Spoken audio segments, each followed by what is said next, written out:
up, everybody? Welcome back to another video. In today's video, we are here to discuss a Detroit Lions free agency, and today we're going to be taking a look at an upcoming free agent for the Detroit Lions this offseason, and that is DJ Chark. So let's get it started.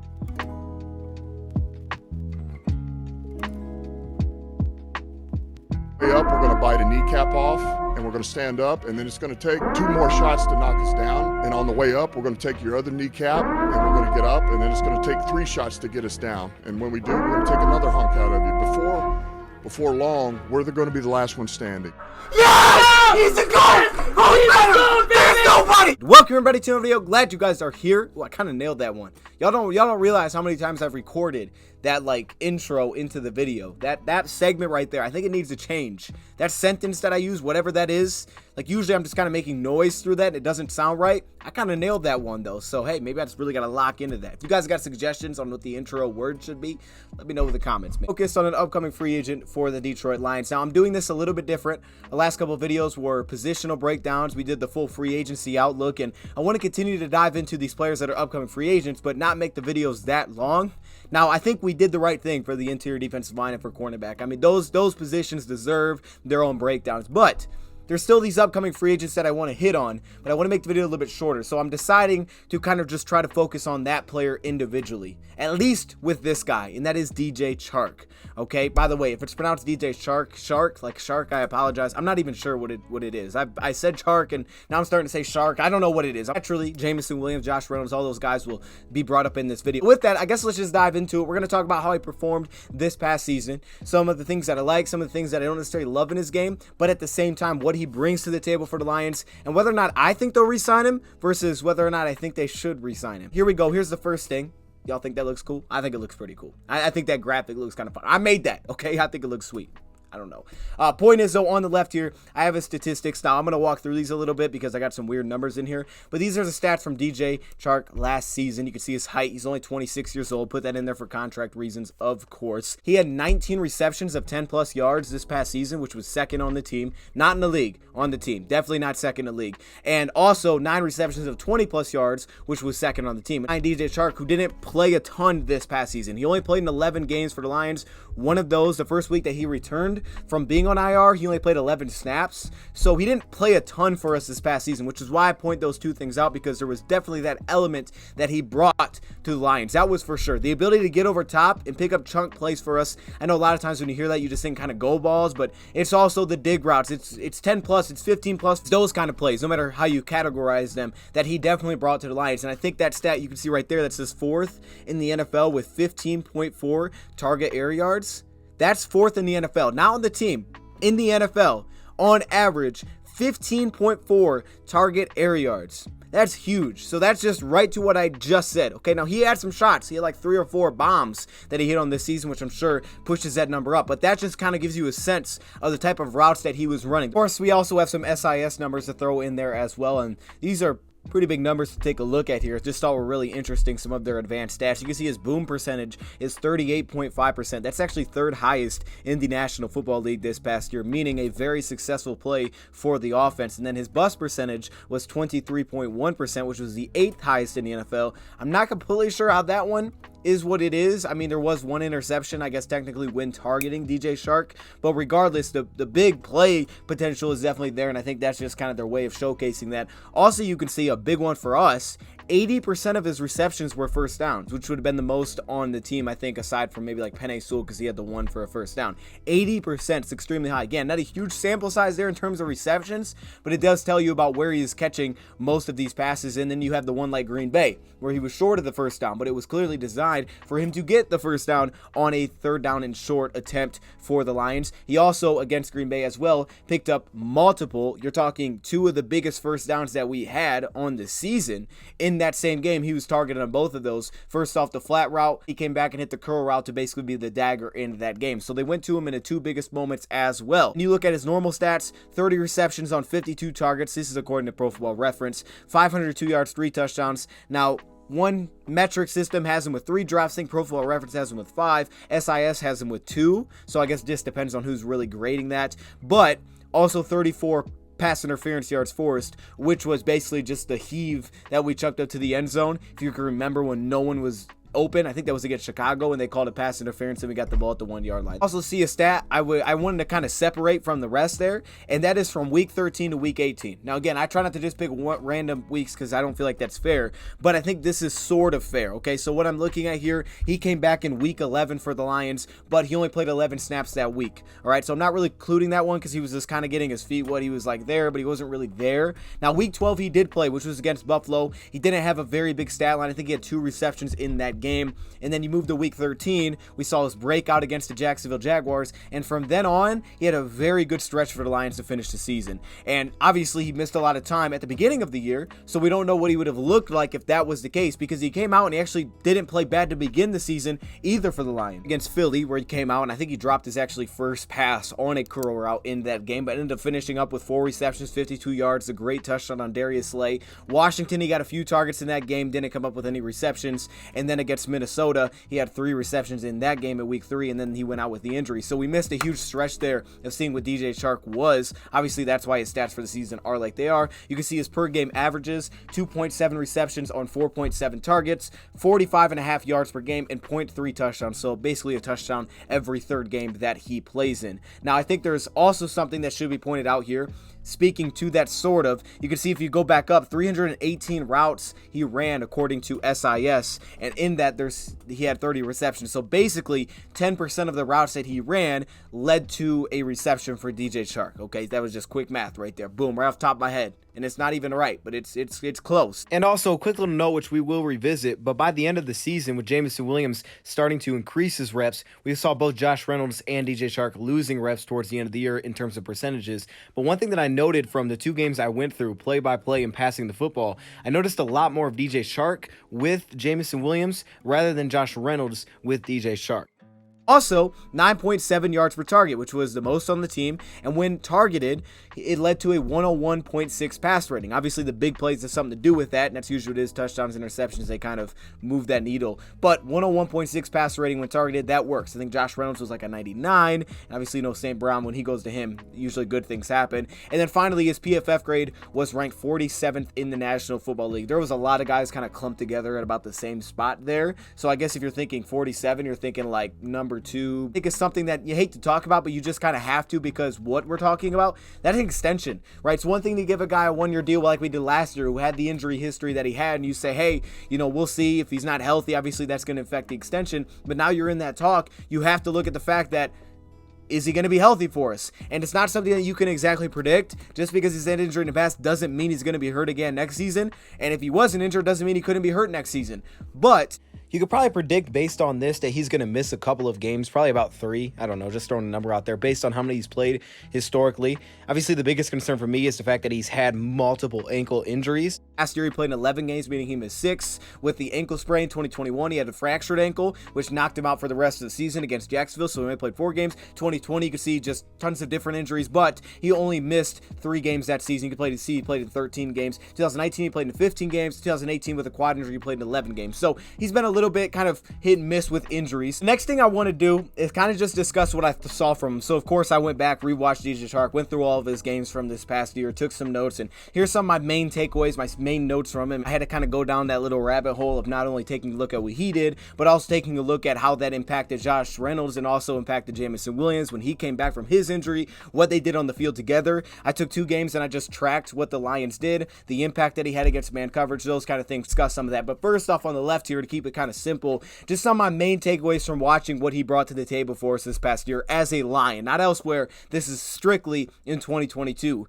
You can see the first thing that I put down is late hands. All right, we saw him have a lot of those kind of scoop underhand grabs on deep shots for us this past season. First game of the year, obviously you had Philadelphia, and I think that's the one that stands out immediately, is the one on Darius Slay. The late hands, looking back for the football, but getting his hands out late, too late to not kind of give it away and allow the defender to get in a position to make the play. Now, in saying that, the back shoulder passes haven't really connected there. I mean, we had one, but they really weren't connecting there between Jared Goff and DJ Chark. Some of those are the passing. I think also other times you would like to see him maybe go attack the ball more than he does. He kind of just puts his hands to his chest and kind of like falls into it, and those don't happen. So that was something that you would like to see get more consistent if he's brought back, because that wasn't really there consistently for the Lions this past year.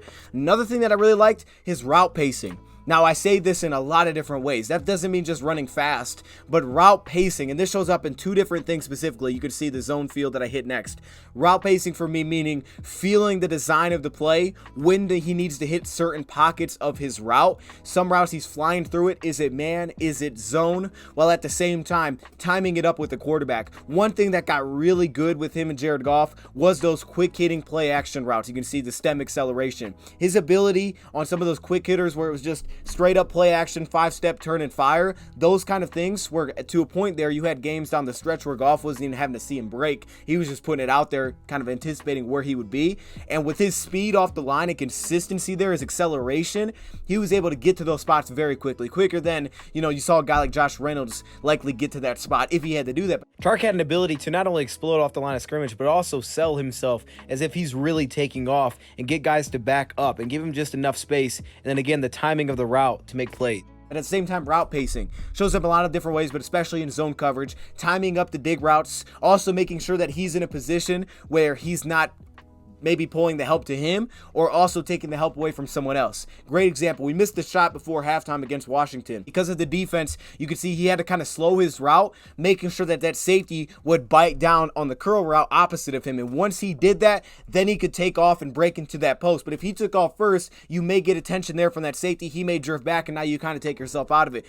Washington goes into a cover 6 here. You can see DJ on the bottom from the slot, and he's going to jump into this post route. But you can see he doesn't break off into that post until the curl route happens, where the opposite side safety in the quarters look, dives down. Now he's got a shot over top. So little things like that. They had a cover 2 play against Carolina at the end of the game, and we were able to hit him up the sideline. He was able to show that he was digging off the line, put his head down, really sell it, and then as soon as the cornerback flipped around, the coaches knew it. As soon as he flipped around, he slowed down his route completely, and he made himself that window between the corner and the soft safety, caught it, made a big play after the catch. So those things I thought were great, especially considering it was his first year here. It felt like there was improvement throughout the year, but his route feel, his zone feel, his route pacing within this offense, the timing was clicking for sure. And it got to a really good point there where, again, down the stretch, I mean, really aside from the back shoulder passes, down the stretch, the timing of a lot of those, play action hits were just beautiful. I mean, they were on top of it.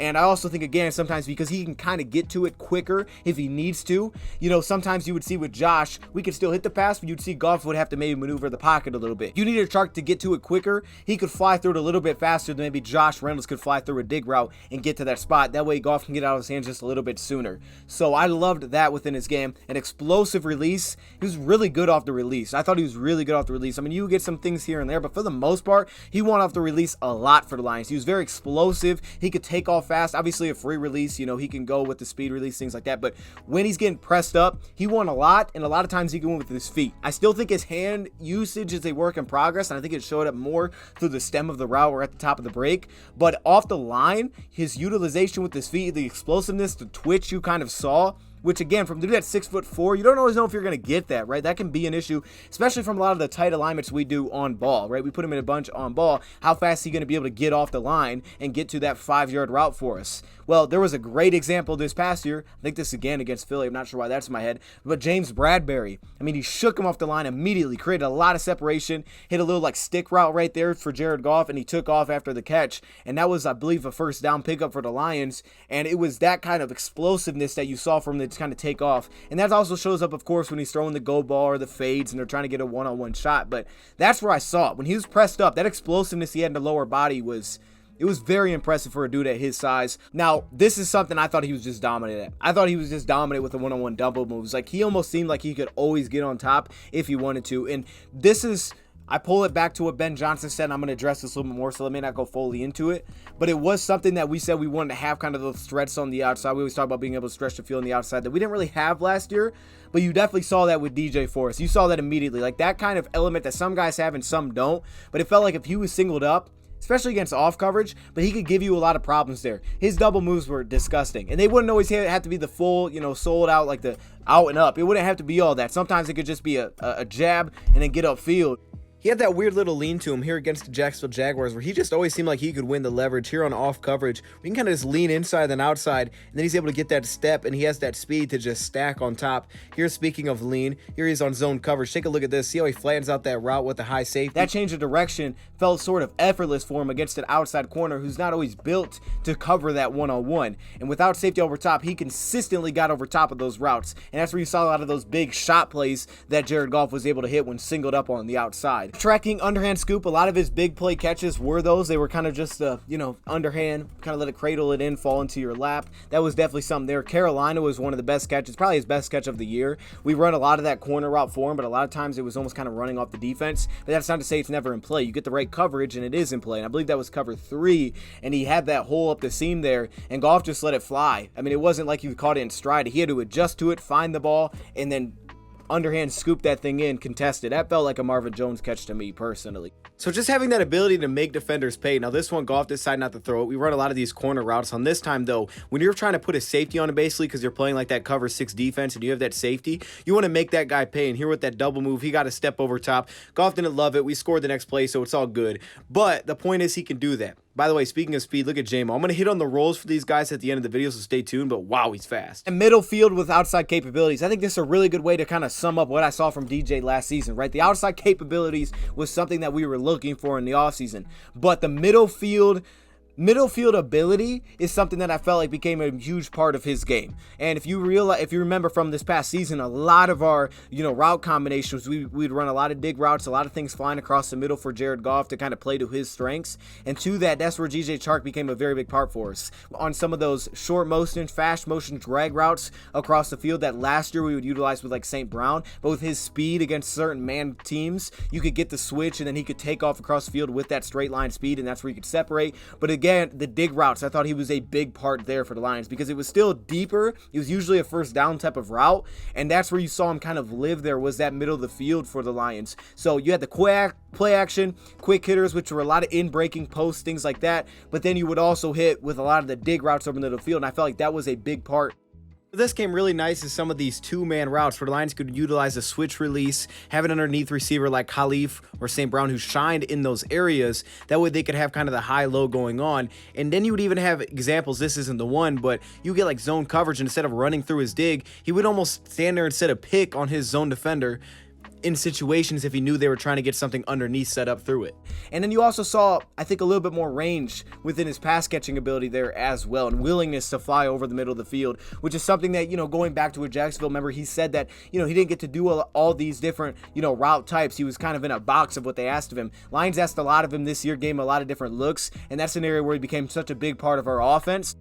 And this is really the area where I felt like he kind of opened up his game with the Lions. He felt like he didn't do a ton of this with Jacksonville. And actually, the last year that Urban Meyer was there with DJ Chark in his last season, he said he was a big guy that played little and he needed to get into the weight room. And we're going to talk about some of the physicality and route strength. I do think that needs to improve to be the dominant outside receiver. But this inside ability was a really nice thing that you saw added to his game.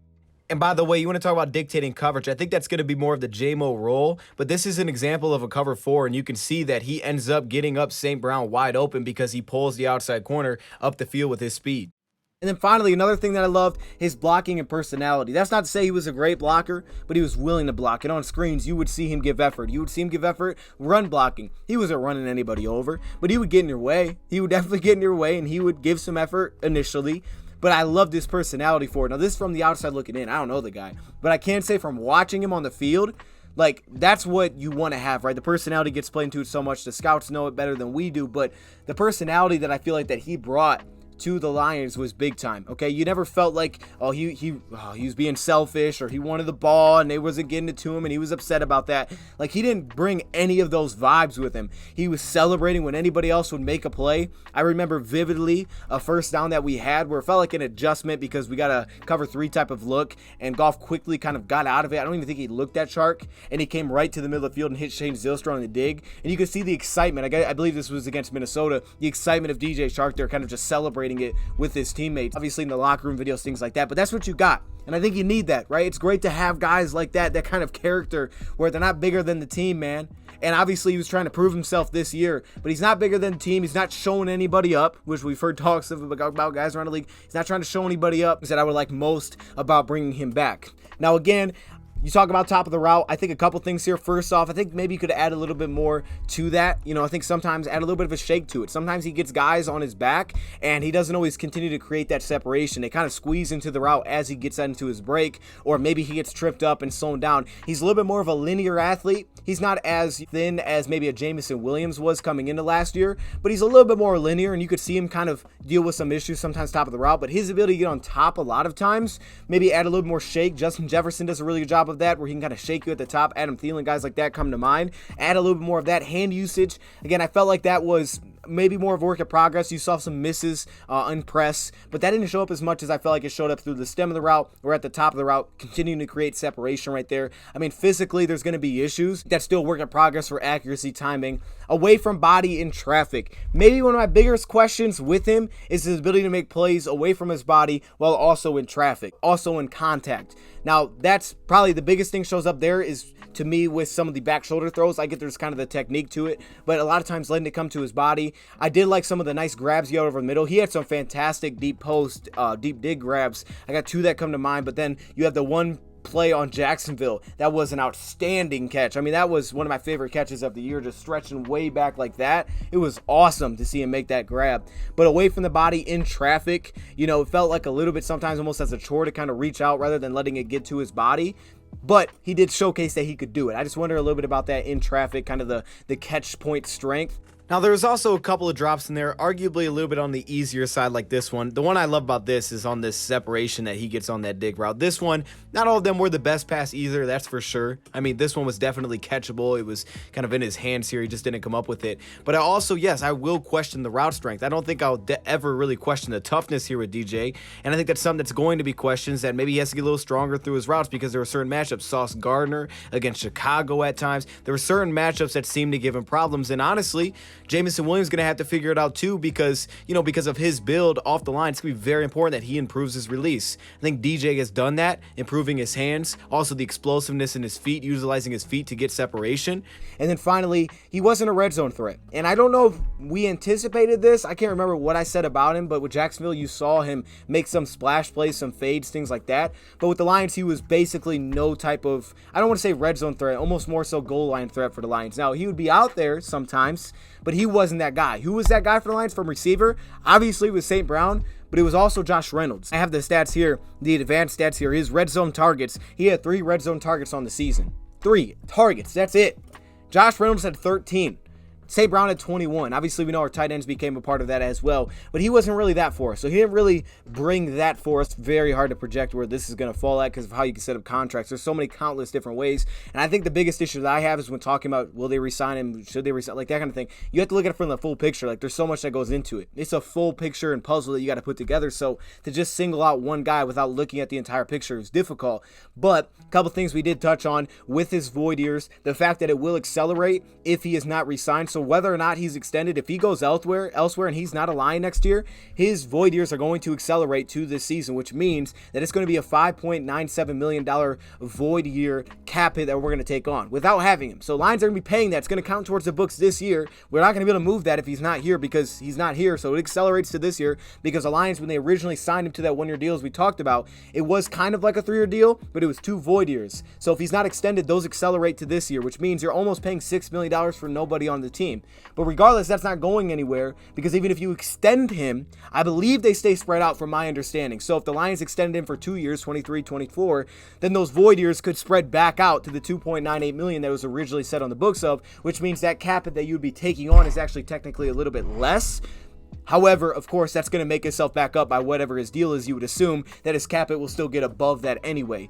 But it does spread those years out. So you could be taking on, hypothetically, a little bit less of a cap hit while also getting the player versus not getting the player, but also taking on the cap hit, if that makes any sense. Then on the bottom there, I have his market value, according to Spotrac or Spotrac, I don't know how you pronounce it. They're saying $9.5 million per year. I think they're projecting, their base projection is 4 years, $42 million, something in that range that he picks up. Stats, I think they do this mainly based on stats and age. and based on the statistics side of it for a guy like DJ Chark, he falls in that category of the guys getting paid about that 10 million type of average, which is where you look at the Tim Patricks, the Russell Gages, those type of players. So he kind of falls himself into that category statistically, his age.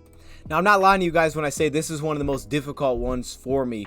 I've just paced around on this one, thinking back and forth, literally walking back and forth, like, man, what do I think about this one? Even after going through all the numbers and kind of my thoughts, and I have a really good sense of what I think this player brings to the table, but there's just so many questions because there's so many factors that play in, not just with him, his injuries, the production, his age, but then also with everything outside of that, you know, your whole entire roster. Like, why do you view that? What do you look at with Jamison Williams? There's so many questions that I have. Josh Reynolds, how does he play in all of this? There's so many questions that I have with this one, but I'm going to give you guys my best thoughts and some of the key things that I took a look at here. First off, when I take a look at this offense as a whole, I think you have to ask the question to yourself, because again, we're trying to really just narrow this down to this receiver position. I think you have to ask the question of, what does this offense need to be successful? Because they were very successful last year.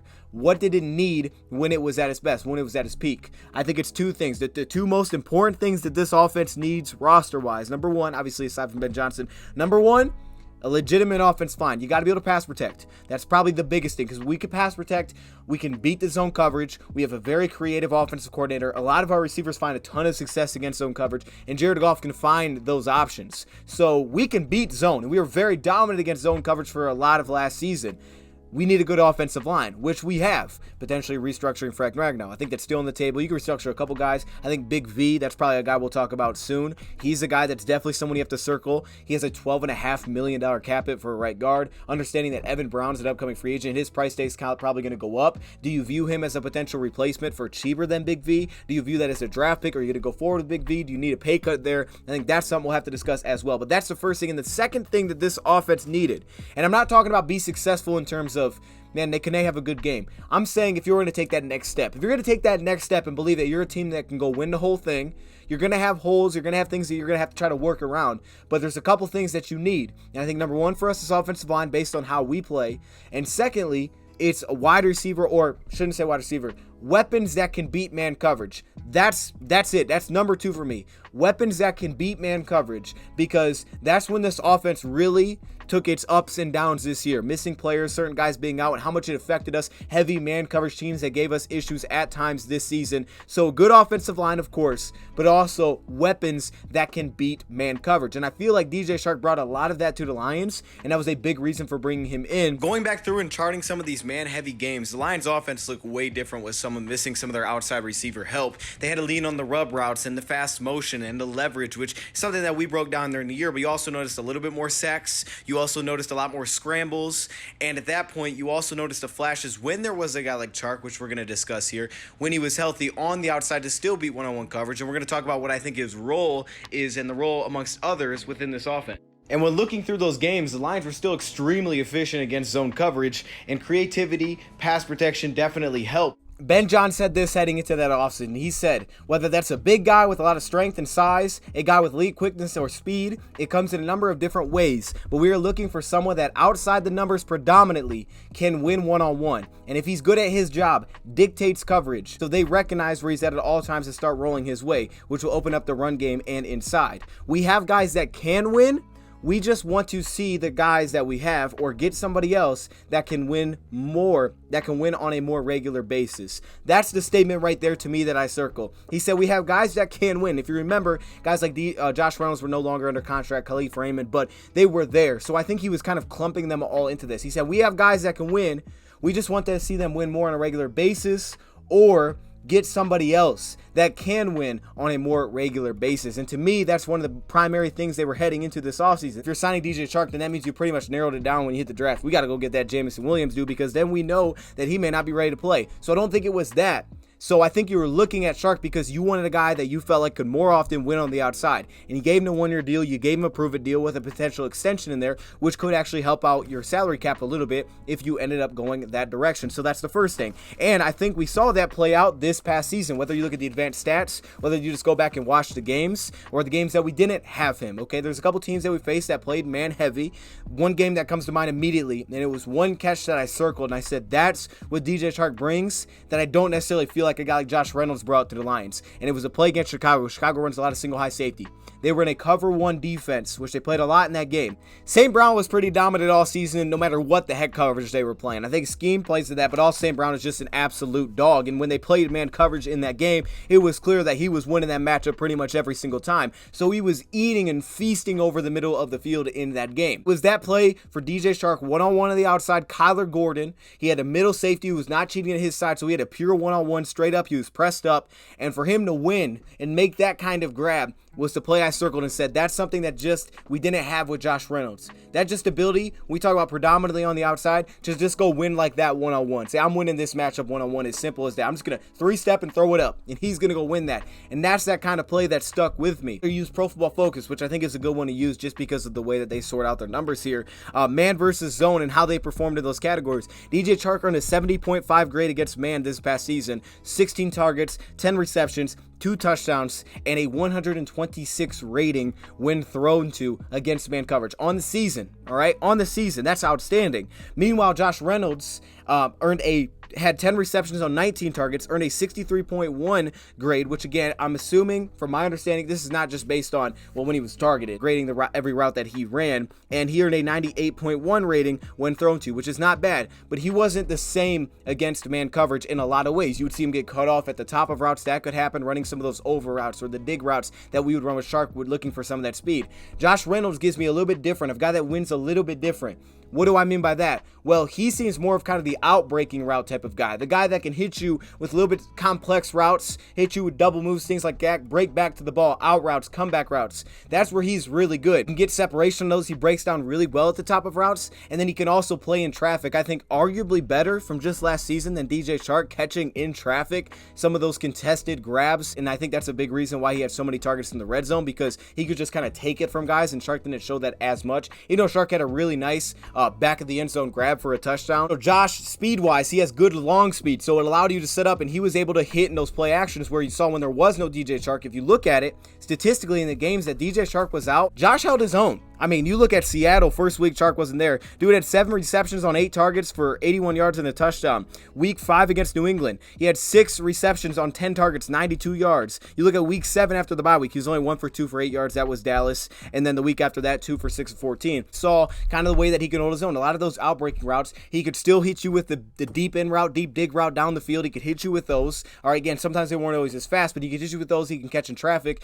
And I think he started to show a little bit more of his ability underneath this past season, because we started to utilize him there, having the guys like Chark on the outside. He was able to show a little bit of also what he could be underneath. He's still not shifty, not a guy that's going to make you miss underneath, but he could be some of that possession guy, and we need him to focus on some of those weeks like week 5 against New England, and he struggled against man coverage. He was targeted 4 times, 1 reception for 31 yards. He earned a 56.9 grade. Meanwhile, against zone against New England, he was very good, 3 for 3, 33 yards. He had a really good catch at the end of the game down the sideline. So when I look at DJ Chark, I kind of get 2 scenarios. Now, this sounds very like, okay, that's not a fair way to do it, because that means just keep him or cut him. And yes, that's kind of the 2 scenarios, but let me explain them, because I could honestly see both of these happening, which would not shock me. I could see definitely both of these happening, so that's why I'm struggling with this one. But let me walk you through them first. First off, the scenario, of course, of bringing back DJ Chark. Now, you have to get to the financial side there. While I don't know what it would take to bring him back, maybe he'd take less, I don't know. But let's just say we use that market value, let's say $10 million per year again. Well, hypothetically, if you cut Josh Reynolds and then you cut Michael Brockers, that's basically $13 million in cap space you're clearing. You could pretty much pay his cap it technically this season, if that's what it was, if it was $10 million for DJ Chark for another season, because then you have to throw on that void year, which makes it $13 million. Now then again, at that point, you'd be back to about $3.7 million in effective cap space. That's excluding your draft class. I have a lot of money to spend elsewhere on free agency, a ton of money to spend elsewhere on free agency, so the restructure of a guy like Ragnow feels like very obvious to me, like, okay, we need to open up some cap space here.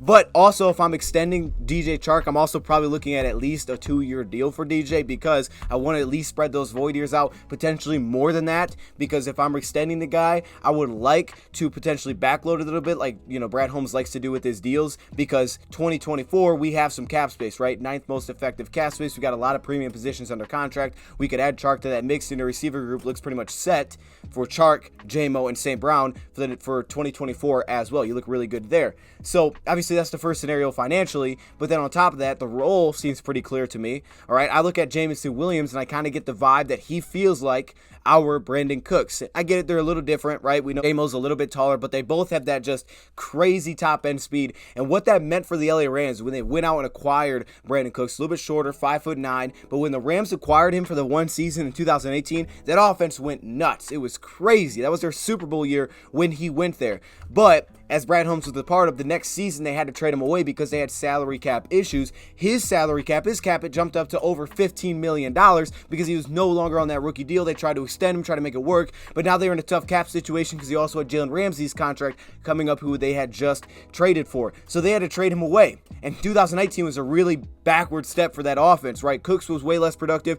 Big reason for that, the offensive line is what really just kind of fell apart. And like I said, that's number one priority, is make sure this offensive line is intact. Everything else is important, but you got to have that first for Jared Goff. And when that started to fall apart, that offense as a whole started to fall apart. So I think Brad saw that impact, and you look at J-Mo and you say, man, if he can kind of add that, like he feels like the dictate coverage guy. You want to talk about being, if he's good at a job, he could dictate coverage.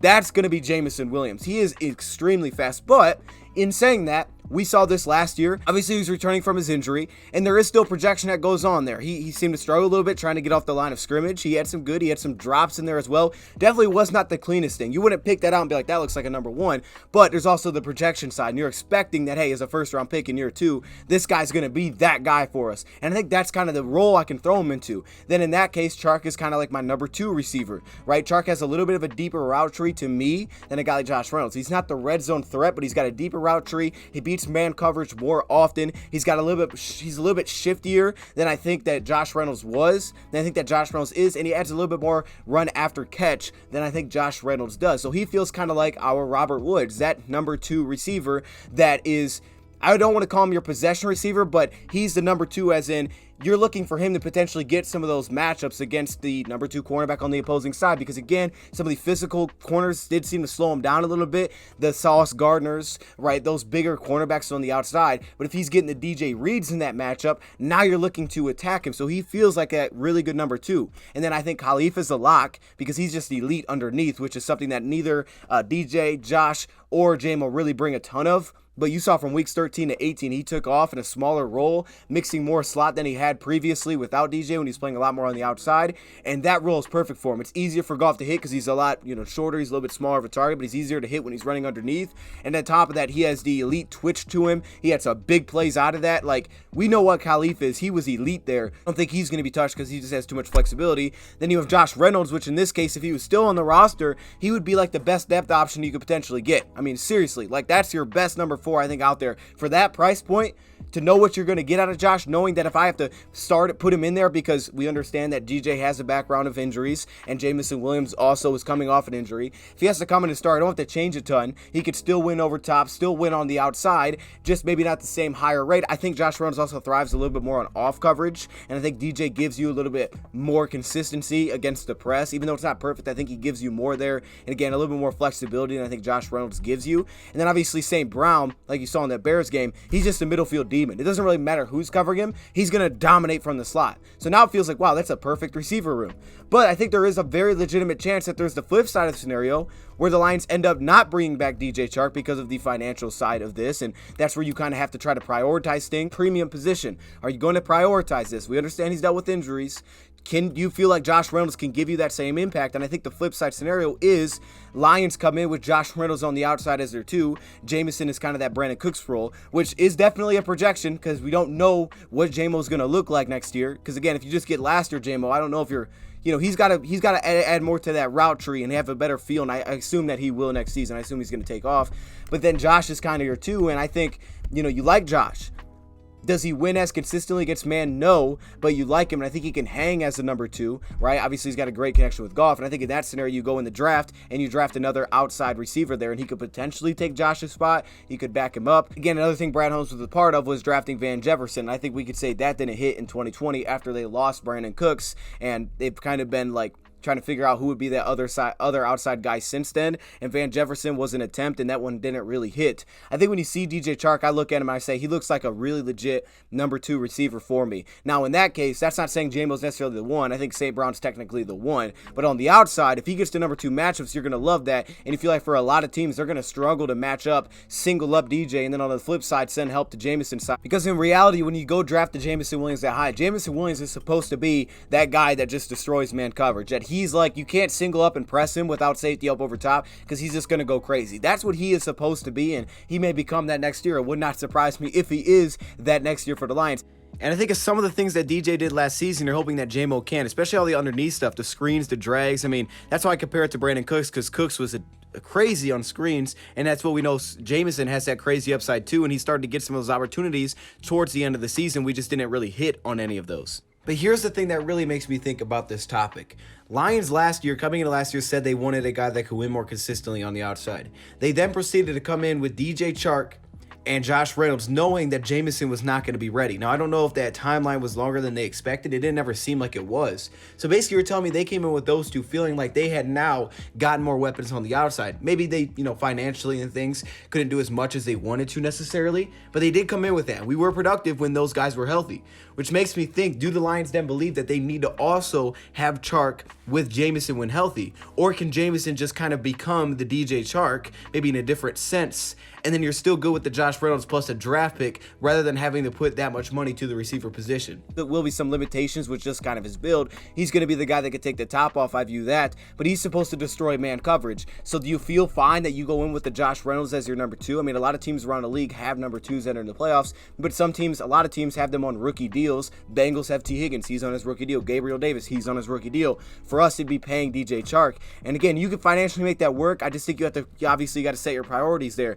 So I could legitimately see both scenarios happening. Value there and what's important to your offense. Like, you have to put that in order too. Back with the Rams, they drafted Higbee and they had Everett. I don't think the Lions need the tight end as much. They need tight end for specific things, but you can't have everything. And knowing how this offense runs, DJ Chark helped this offense a ton just for those alone. I struggle with this a little bit because I think a lot of the routes where DJ Chark was dominant, the dig routes, the over routes, the quick play action post, like the Lions started to utilize Jameson for a lot of that at the end of the season. That's where a lot of his role came in. But obviously the whole route tree wasn't there. They weren't using it every spot. He struggled a little bit at the top of routes, didn't break down as smoothly, and he has a lot of similar things to Chark. A little bit linear, very fast top end. He's a strider, a lot of similar things. So then it's just, where do you value that number 2? And I'm not really sure where that's at for the Lions, or, you feel good about any draft pick that they're going to make. So if they had to go that direction, you feel pretty good about it. I kind of lean to the side. Now, again, one last point here with the Jalen Ramsey talk that has come up. We'll probably discuss this again because I don't think it's crazy. I think it's legitimately a possibility. But I think if you go that direction, then a guy like this feels very unlikely. A guy like re-signing DJ Chark feels unlikely, and you just got to balance that out. Hey, if we're going to go make that move for Jalen, DJ Chark's probably not happening. All right, so now we have to shift our attention and say, look, we got J-Mo on a rookie deal. This is going to be a cheap position for us. We got Josh, assuming Josh stays, and then we're going to have to go draft another receiver, right? That's kind of the perspective of that. But if he's not coming in, you're saying, okay, focus is re-signing guys again. I think that Brad Holmes hit this last offseason saying that he was going to hold up his end of the bargain, right? They were going to give Goff weapons, and he seemed to kind of know what it was going to work with Goff because he had the St. Brown, which was the dominant slot. He got that first. You think back, what's the first thing he brought in here? Wasn't an outside receiver. He brought in the slot for him, right? He traded away TJ Hockenson, which again plays into maybe more flexibility to re-sign a guy like this, or even St. Brown down the road, but guy like this, where it's like, okay, we're not taking that $9 million cap hit because that $9 million cap hit for next season could be the cap hit that he has this year. But again, you have to throw the void on that, so it's almost like a $6 million cap hit. To me, if you had to ask me, do I think they'll re-sign him? I'm going to say the Lions make an attempt to re-sign him. I don't know if they will, but if I was a betting man right now, I'm leaning towards the Lions get him re-signed and he's back on the roster. But I would not be shocked if he wasn't, because I can completely see the other side of the perspective here. If it's going to be difficult. I'm sure he's going to have suitors. And, think about it. The guy signed a 1-year, $10 million deal. Yeah, with void year, but it was still a $10 million deal. And he literally was coming off of playing 4 games. Right? He was young, he was fast, he had all those tools. Like, he can beat man coverage, and that's what he's for. And some teams may view him as a potential 1. The Lions, to me, are viewing him, as like a number 2. But he, at the same time right now, much more refined than what we saw this past year from Jameson Williams. So to me, I think that's the best flip side argument is the Lions came in with Chark, Josh, and St. Brown, knowing that Jameson wasn't going to be ready. They were still productive offensively when those guys were healthy, and they seemed like that felt kind of like it was enough on the outside for them. And I think that's the best argument against the Lions bringing back a guy like DJ Chark, is because now they assume with that draft pick, you make that high of a pick, you know, he's got to become that dude. So you thrust him into that role. And we also know Goff can play with young receivers. He did that with LA. A lot of young draft picks when he first got there. So I think it would not shock me. I think that's a great argument to flip it, is that they go that direction, they draft a receiver, they keep Josh, and they go that way. And to me, I think if you're looking at this team, you may have to make some sacrifices elsewhere, but I would say I think the Lions end up re-signing this guy. I think they end up making it happen. It's going to be difficult. I think they do. You could see the projected contract there by Spotrac. I don't know where it hits. I think at least 2 years is what you'd be aiming for a re-signing here, and I think they get it done. Let me know your thoughts in the comments below. Thank you, Prop, for watching, and I'm out.